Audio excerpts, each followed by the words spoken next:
given to me to get me to this place where I get to even stand here and have this experience. That was like one of the most beautiful things for you to do for us. This tour has taken up 3 years of my life when you think about the planning of it and then the rehearsals and then being on this tour for a year and 8 months. And I just keep thinking when I look at this crowd how incredibly happy and grateful and fortunate we are to get to spend our last weekend here in Vancouver with people like you. Thank you so much.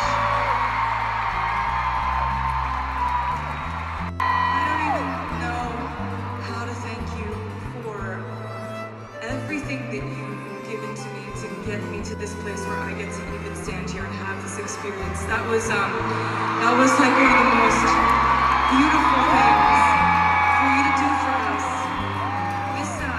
This tour has taken up 3 years of my life when you think about the planning of it and then the rehearsals and then being on this tour for a year and 8 months. And I just keep thinking when I look at this crowd how incredibly happy and grateful and fortunate we are to get to spend our last weekend here in Vancouver with people like you. Thank you so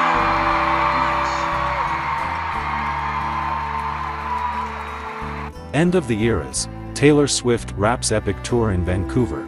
That lyric hit differently as I stood in a sea of sparkling wristbands, confetti raining down like a dream.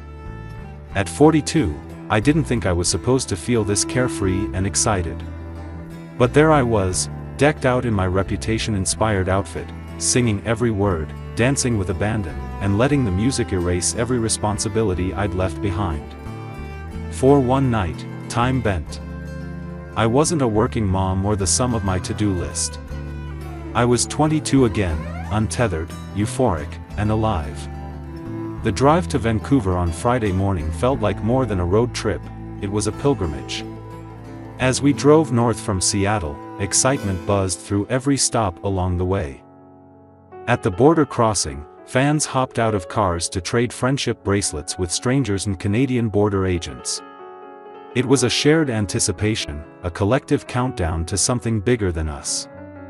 Walking from our hotel to the stadium, we followed a glowing trail of lit-up marquee signs that read phrases like, "Lover," "Anti-hero," and "Red," unofficial landmarks for fans to pose with and snap photos. Every block felt part of a grand procession, a march of Swifties from every generation, all headed for the same destination, a night of magic, music, and unforgettable memories. Vancouver, British Columbia marks the grand finale of the monumental Eras tour. Since the tour's launch, the world has seen the release of an Eras tour concert movie and the drop of a whole new album. There was a sense of culmination in the air, like we were witnessing the final chapter of something historic. Getting into BC Place Stadium was an event in itself, although Vancouver did a great job at keeping everyone organized and safe, even offering a free shuttle bus service to and from the waterfront.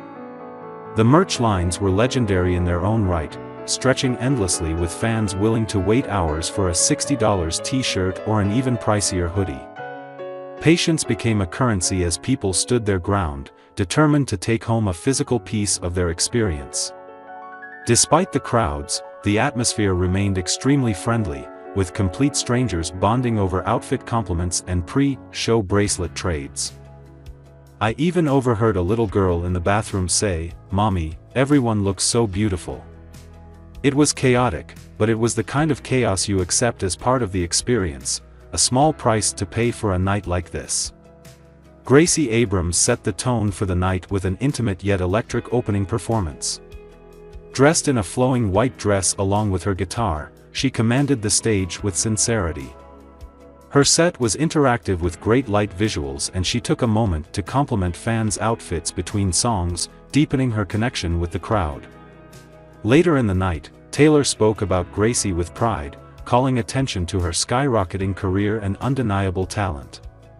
It was a reminder that we weren't just witnessing one icon that night, we were seeing the rise of another.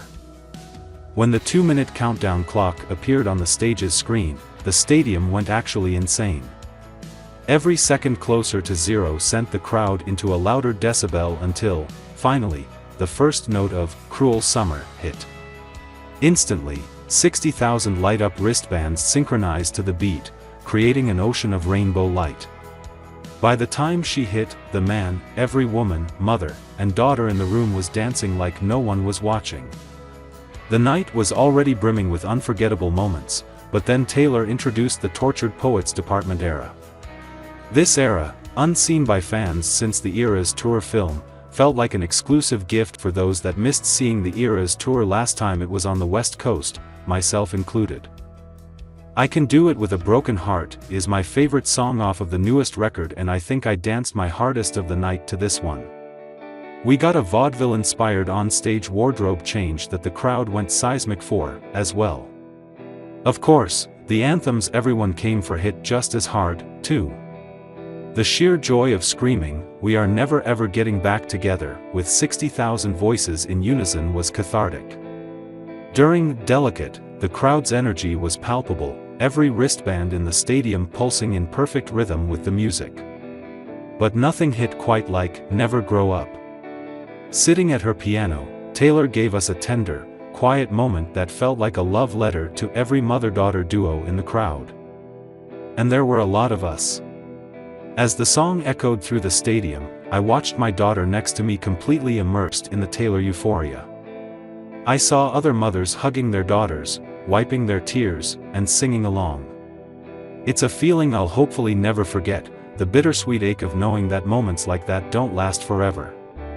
The rain came down in sheets as we all filed orderly out of the stadium, but no one cared. My daughter and I were soaked to the bone, friendship bracelets still dangling from our wrists and giant water droplets streaming down our foreheads that washed away all the glitter.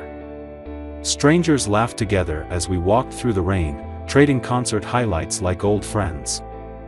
We met up with other friends of ours along the way to hug and relive the experience we all just shared from different areas of the stadium. This night wasn't just about the music, it was about the connection. I'll never forget watching my daughter singing every word of every era, from Cruel Summer to Karma, at the top of her lungs. What a night. It's been about 24 hours now since the last confetti fell. Mothers and daughters, best friends, and even dads in sparkly hats stood together in a shared experience of joy, music, and magic. For one euphoric night, age didn't matter, and girl power reigned supreme. Sharing this night with my daughter felt like a once-in-a-lifetime experience. But maybe that's the magic of Taylor Swift. She makes you feel like it's the first and last time, all at once. The last song in the set,